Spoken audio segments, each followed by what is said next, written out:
ગુજરાતીઓ તો ખૂબ જ સ્વાદિલા છે અને આપણને તો બધા જ સ્વાદ ભાવે. આપણી ભોજનની થાળીમાં દાળ, ભાત, શાક, રોટલી, ફરસાણ, પાપડ અને જો સ્વીટ સાથે ના હોય તો ભોજનનો સ્વાદ જ અધૂરો લાગતો હોય છે. તો આજે આપણે ફૂડ કોર્ટની સફરમાં આવી જ કંઈક ટેસ્ટી વાનગીઓની સ્વાદ માણવાનો છે. તો ચાલો સાથે મળીને શરૂ કરીએ આજની આપણી વાઘ બકરી ચા પ્રેઝન્ટ ફૂડ કોર્ટની સફરને તમારી દોસ્ત બંશ્રીની સાથે. તો ફ્રેન્ડ્સ, આજે આપણે ફૂડ કોર્ટની સફરમાં ઓથેન્ટિકલી ગુજરાતી રેસિપીઝનો સ્વાદ માણવાનો છે અને એની માટે આપણે પહોંચી ગયા છે વિશાલા રેસ્ટોરન્ટમાં અને આપણી સાથે જોડાયા છે કચરું મહારાજ. તો ચાલો આવો તમને મળી લઈએ અને જાણી કે તેઓ આજે કઈ ઓથેન્ટિક ગુજરાતી રેસિપીઝ બનાવશે. હેલો મહારાજ, કેમ છો? મજામાં. મહારાજ, આજે તમે જે ગુજરાતી ઓથેન્ટિક ગુજરાતી રેસિપી બનાવવાના છો, તો આજે શું શું બનાવશો તમે? આજે પાલક ને અજમાના પાનના ગોટા બનાવીએ છીએ. પાલક અને અજમાના પાનના ગોટા. અત્યારે સીઝન એવી હોય છે તો બહુ જ મજા આવે છે ગોટા અને ભજીયા ને એવું બનાવવાની અને ખાવાની પણ. ઓકે, કેટલો ટાઈમ લાગે છે? 10 થી 15 મિનિટ લાગશે. અને ભજીયા છે તો ઇન્સ્ટન્ટ બની જતા હોય છે, તો આપણે ફટાફટ એની સામગ્રી જોઈ લઈએ. પાલક છે, કાળા મરી, ધાણા, છોડા, નમક ને ખાંડ, બુરું ખાંડ, લીલા મરચા અને ચણાનો લોટ અને હિંગ. ઓકે મહારાજ, તો આપણે ફટાફટથી શરૂઆત કરી દઈએ. હાજી.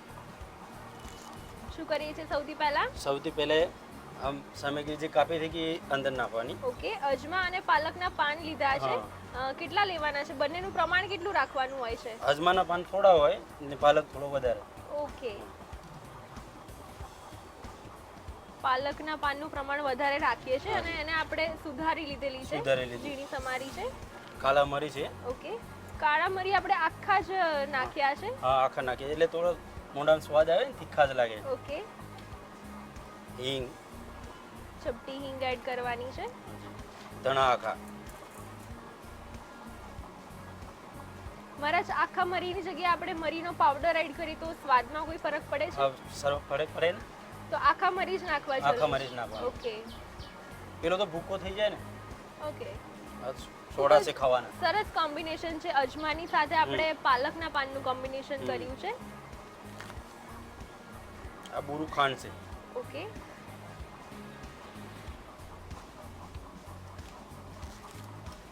મીઠું,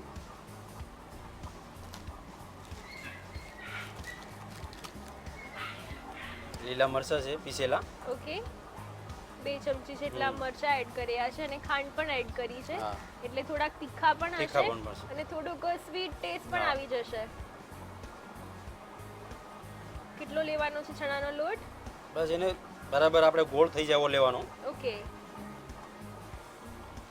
આપણે ગોટા માટે જે ખીરું બનાવતા હોઈએ છે એવી રીતે આપણે કરી લેવાનું છે.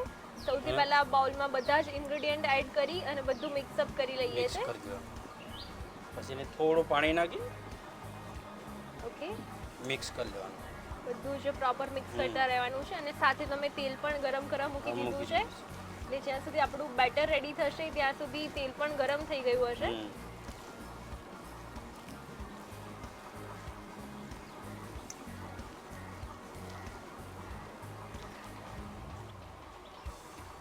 બધું જ મિક્સ કરી લઈએ છે.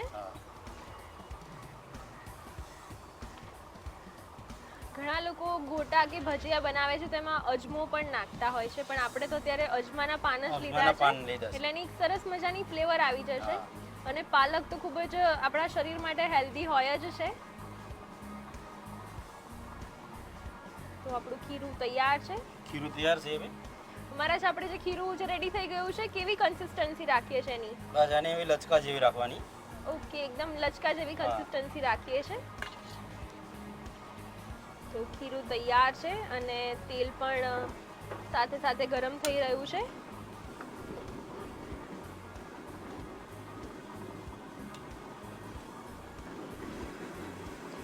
મહારાજ, અત્યારે તો આપણે અજમાના પાન અને પાલકના પાનનું કોમ્બિનેશન કર્યું છે, પણ એના સિવાય આપણે બીજા કયા કયા પાન ઉપયોગમાં લઈ શકાય છે? મેથી લઈ શકાય. મેથી સાથે કયા પાનનું કોમ્બિનેશન વધારે સારું લાગે છે? મેથી પાન તો સારું લાગે. ઓકે, મેથીના પાન એકલા જ સારા લાગતા હોય છે.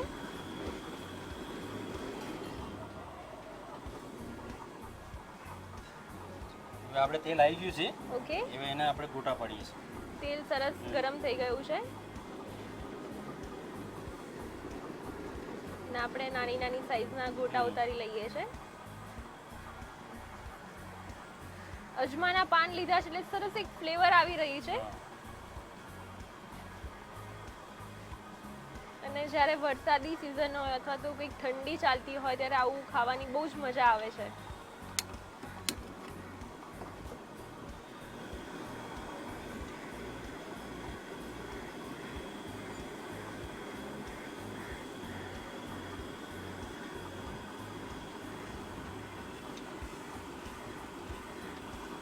મહારાજ, અત્યારે આપણે આજે ખીરું બનાવ્યું એમાં આપણે બંને ભાજી જે એડ કરી છે, તો બંનેનું મળીને આપણે ભાજીનું પ્રમાણ કેટલું રાખેલું છે? બંનેનું મળીને ભાજીનું પ્રમાણ છે આપણે 100 ગ્રામ જેટલું. 100 ગ્રામ ભાજી લીધી છે અને 150 ગ્રામ ચણાનો લોટ. ઓકે, 100 ગ્રામ ભાજીની સામે 150 ગ્રામ ચણાનો લોટ લીધો છે. અને કેવો ચણાનો લોટ લેવાનો હોય છે? એકદમ પેલો ઝીણો આવતો હોય છે કે હા, અધકચરો? ઝીણો. ના ના, ઝીણો છે. ઓકે, ઝીણો લોટ જ લીધો છે. ગોટા સરસ મજાના ફૂલી રહ્યા છે. સોડા એડ કર્યો છે. મહારાજ, સોડા એડ ના કરીએ તો શું ફરક પડતું હોય છે? સોડાથી થોડું કઠણ થાય છે. સોડા બહુ નહીં નાખવાનો, સહેજ જ નાખવાનો. ઓકે, સોડાથી કઠણ થાય. હમ. અને ઘણીવાર એવું હોય છે, કમ્પ્લેન આવતી હોય છે કે ગોટા કઠણ લાગે છે, હમ. તો એના માટે શું ધ્યાનમાં રાખવું જોઈએ? એના માટે બસ સોડા પર સહેજ નાખવાના અને ખીરું ખૂબ કઠણ નહીં કરી દેવાનું, સહેજ લીકશું જ રાખવાનું. ઓકે, એટલે જો ગોટાને થોડા સોફ્ટ બનાવવા તો ખીરું છે એ પ્રોપર બનવું જરૂરી છે. થોડુંક લીસું રાખવાનું, બહુ કઠણ નહીં કરવાનું. જો ખીરું કઠણ હશે તો ગોટા પણ કઠણ જ થવાના છે.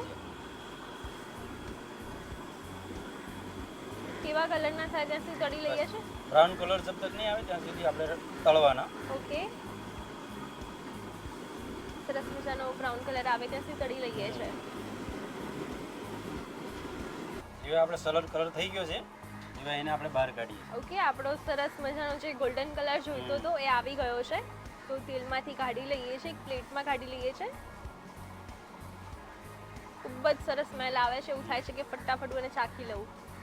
તો ગોટા આપણા તળીને કાઢી લીધા છે. હવે એને આપણે સર્વ કરીશું. સર્વ કરીએ છીએ.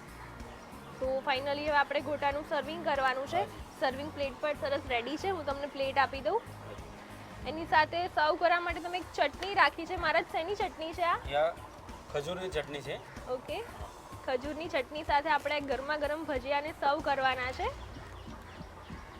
ભજીયાની એક નવી જ વેરાયટી છે, પાલક અને અજમાના પાનના ગોટા. અજમાના પાન. ખૂબ જ નવી વેરાયટી છે. વ્યુઅર્સને ખૂબ જ પસંદ આવશે. હવે આપણે સર્વિસ પ્લેટમાં સર્વ કરી દીધા છે. હવે આપણે સર્વિસ કરી. Okay, thank you so much મહારાજ. તો ફ્રેન્ડ્સ, ગરમા ગરમ એવા પાલક અને અજમાના ગોટા બનીને એકદમ રેડી થઈ ગયા છે. મને ખબર છે તમારે એને ઘરે બનાવવાની રીત પણ લખવી છે. ચોક્કસથી લખાવું છું, પણ નાનકડા બ્રેક બાદ.